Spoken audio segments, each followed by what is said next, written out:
Bonjour les co-créateurs, ici c'est Julie. Je suis à mon jour 7 de ma saison 2. Je vais essayer de faire rapide parce que ça fait 15 fois que je refais une vidéo et en fait à chaque fois ça fait 13 minutes donc je veux me tenir au fait que j'ai dit que j'allais faire des petites vidéos, donc je vais faire des petites vidéos. Alors, le bilan de ma semaine, plein de positifs. L'objectif principal étant de lâcher prise, j'ai l'impression que j'ai vraiment lâché prise. Qu'est-ce que je peux vous dire? Voilà, en fait, là je suis encore obligée de lâcher prise parce que j'avais entrepris d'aller chercher du travail en tant qu'aide-soignante. Et là, c'est mon corps qui me dit: mais Julie, t'es complètement crevée. En fait, fin décembre, j'avais vu mon magnétiseur qui m'avait dit que j'étais déminéralisée. Et cette semaine, je l'ai vraiment ressenti dans mon corps. Des douleurs à l'épaule, des douleurs au poignet, des douleurs à la cheville, des douleurs dans le coude.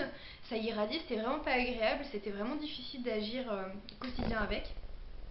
Là, j'ai une grosse fatigue qui me tombe dessus. Bon, j'ai un peu fait la fête fin de semaine et puis voilà, mais bon, je sens que je suis complètement crevée. Donc, bon, pour ça, voilà ce que je me suis dit. Je me suis dit, bon, écoute, t'écoutes ton corps parce que de toute façon, ton corps c'est ton véhicule et t'en as besoin. Si t'es pas en forme, tu peux pas aller bosser. Donc, je mets la question du boulot de côté, même si mes acédiques se terminent le 15 mars.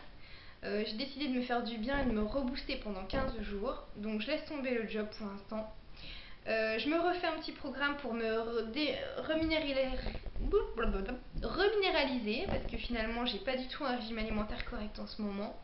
Je reprends les tisanes immunostimulantes, j'arrête les sucreries, j'arrête voilà, gluten, laitage, voilà, et j'essaie de me remettre tranquillement à faire du sport, de la marche douce et tout parce que je sens que mes articulations elles sont complètement rouillées, peut-être complètement abîmée à cause des toxines. Je sens aussi que ma transpiration elle est toujours acide, pas agréable, donc ça c'est les toxines aussi qui évacuent, mais tant mieux, au moins ça évacue. Donc je me fais un petit nettoyage d'intestin, un petit drainage du foie, et je me dis que dans 2 semaines ça sera beaucoup mieux. Donc voilà un petit peu mon objectif remise en forme. J'avais décidé d'être heureuse, de vivre vraiment la joie et l'amour au quotidien. Bon j'avais des petits soucis avec ma voiture qui partait en live. Du coup, j'ai réussi à acheter une autre petite voiture avec les économies que j'avais. Du coup, j'ai plus de problème parce que je sais aussi que quand je serai au top au niveau corporel et forme, je pourrai retourner travailler. J'ai plus de soucis au niveau du boulot. Donc là, c'est bon, j'ai pas de stress au quotidien. La joie et l'amour, je le vis parce que je choisis les gens que je vois, comme je travaille pas. Et j'ai fait aussi des belles rencontres. J'ai rencontré Justine, la copine de mon frère, qui est vraiment quelqu'un d'agréable.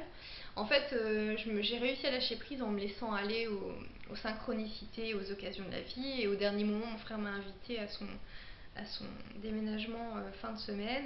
Du coup, j'ai vu Justine.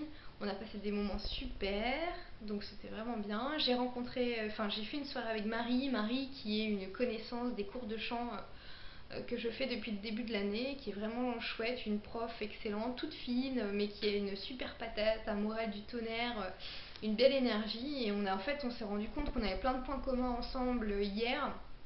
Elle m'a donné aussi le numéro d'une psychologue qui fait de l'hypnose et qui pourrait peut-être m'aider dans mes peurs de l'ascenseur et autres pour lâcher prise et autres. Donc c'est que du bonheur.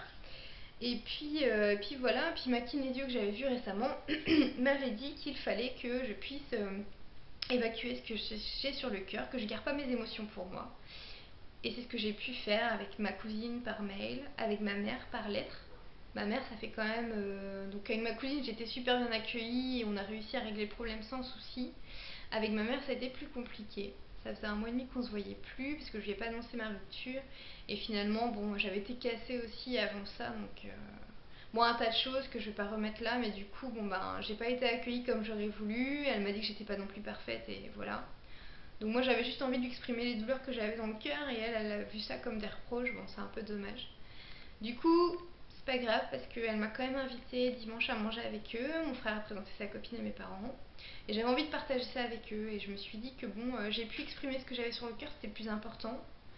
Qu'aujourd'hui, de toute façon, je faisais pas en sorte que ça reste lisse pour qu'il n'y ait pas de soucis dans la famille, mais que de toute façon, je vais pas changer ma mère et que les réactions qu'elle aura, voilà, enfin là, c'est cool parce qu'elle m'a invitée. Bon, en fait, ça s'est bien passé. Elle m'a même fait des compliments pendant le repas, donc c'était sympa. Et je me dis que aujourd'hui, je fais aussi le deuil. Je suis aussi dans le lâcher prise d'une relation avec mes parents, avec ma mère surtout. Je sais pas, j'ai l'impression que je coupe le cordon en fait. Et il est peut-être temps aussi à 31 ans de couper le cordon. Donc voilà, ça c'est que du bonheur. Et puis je voulais aussi retrouver mon plein potentiel créateur de femme. J'ai commencé des dessins.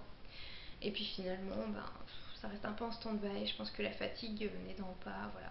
Alors moi j'ai un projet d'ouvrir une micro-entreprise en lien avec le développement personnel, l'accompagnement aux femmes, le féminin sacré. Donc bon, je vais continuer ma réflexion et je vous en parlerai un peu plus la prochaine fois. Voilà un peu pour le bilan de cette semaine. Je vous fais des gros bisous les co-créateurs. J'espère que pour vous ça va. Moi en tout cas, même si j'ai pas trop de soutien dans ma famille, j'ai plein de soutien avec les guides, les êtres de lumière qui sont dans le monde invisible. J'ai plein de messages des anges, etc. J'espère que vous aussi vous ressentez bien ce soutien-là. En tout cas, moi je vous fais plein de gros bisous et puis je vous dis à la prochaine pour une autre vidéo.